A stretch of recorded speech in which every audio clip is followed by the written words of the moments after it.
Herkese merhaba, Anne Bebek Serüveni kanalıma hoş geldiniz. Bu videoda öksüren bebekleriniz için harika bir tarif yapıyoruz. Sadece 2 malzeme ile öksüren bebeklerinize güzel bir tarif yapabilirsiniz. Bu pekmez ve tereyağının buluşması muhteşem oluyor. Bebeklerin öksürüğüne gerçekten çok iyi geliyor. Denenmiş, onaylanmış bir tariftir. Sabah ve gece yatmadan önce yapıyorum çocuklarıma ve öksürmelerinde azalma görüyorum. Bu tarifi hasta olan bebeklerinize rahatlıkla yapabilirsiniz. 6 aydan itibaren uygundur. Belirttiğim gibi sadece 2 malzeme, tereyağı ve pekmeze ihtiyacımız var.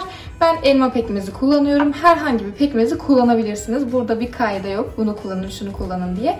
Elinizde hangisi mevcutsa kullanabilirsiniz. 1 tatlı kaşığı tereyağı, 1 tatlı kaşığı pekmezim var.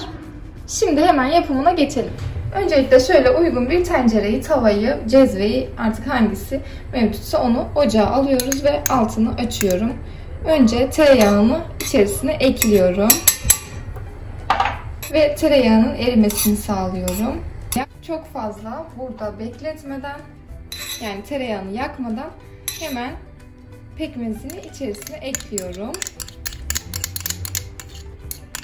Şöyle pekmezi de ekledikten sonra güzelce karıştırıyorum burada. Ocağın altı kısık da bu arada.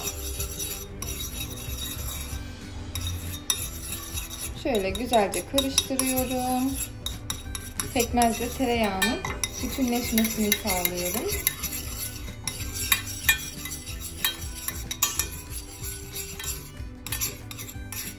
Ocakta çok tutmayacağım. Böyle çok fazla fokur fokur kaynatmayacağım yani.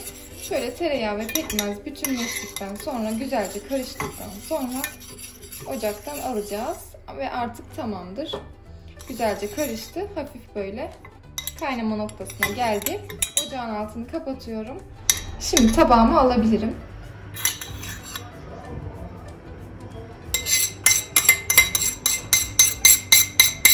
Altı ay itibariyle bebeklerinize verebilirsiniz.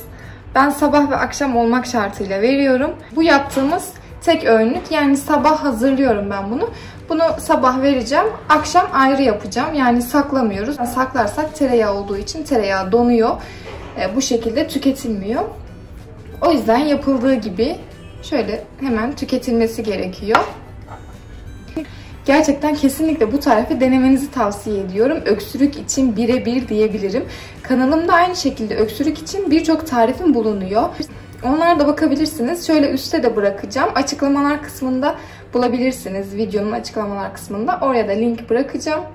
Onlara da mutlaka bakın. Onlar da gerçekten etkili bir yöntem. Keza bu da aynı şekilde. Hepsini deneyebilirsiniz. Hiçbir sorun olmaz. Bunlar bitkisel olduğu için çocuklarımıza bir zararı yok.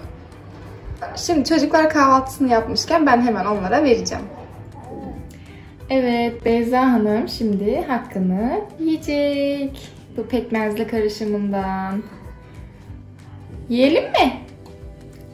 Hem yapalım. Bir tadına bak önce. Bazen Beyza şey yapıyor genelde.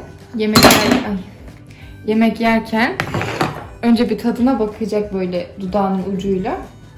Daha sonra beğenirse yiyecek, beğenmezse yemeyecek. Gel. Tadına bak, seveceksin ama bak. Hep böyle ön yargılı davranıyorsun. Sonra seviyorsun. Bak bir tattırayım. Ya. Tanıdın mı bunu? Ya. Ben demiştim sana. Dur. Hoppa. Sevdin değil mi? Bunu seviyorsun değil mi? Sen çok seviyorsun bunu değil mi? Aferin. Oh. Biraz daha vereyim mi? Oh.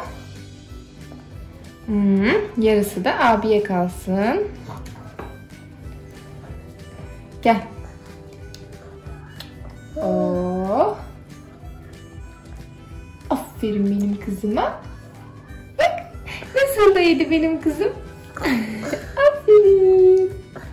Aferin. Bu kadar. Bir daha mı? Yine mi istiyorsun? Bir daha. Tamam, şimdi su içelim. İç. Aferin. Susadım. Hadi alkış yapalım. Alkış. Alkış. Alkış. Alkış. Yapsana. Alkış. Alkış. Alkış. Alkış. Alkış. Alkış. Anne. Evet Beyza Hanım, bugün inatçı günündeyiz. Çok inatçı bir kızsın sen. Çok inatçı. Çok inatçı. 1-2 hafta sonra doğum günü var bu kızın, biliyor musunuz? Evet, Beyza 1 yaşına giriyor. Evet, tarifimiz bu kadardı. Mutlaka denemenizi tavsiye ediyorum tekrardan. Gerçekten öksürük için birebir bir tarif. Çok faydasını görüyoruz biz. Siz de mutlaka deneyin. Bir de şunu eklemek istiyorum.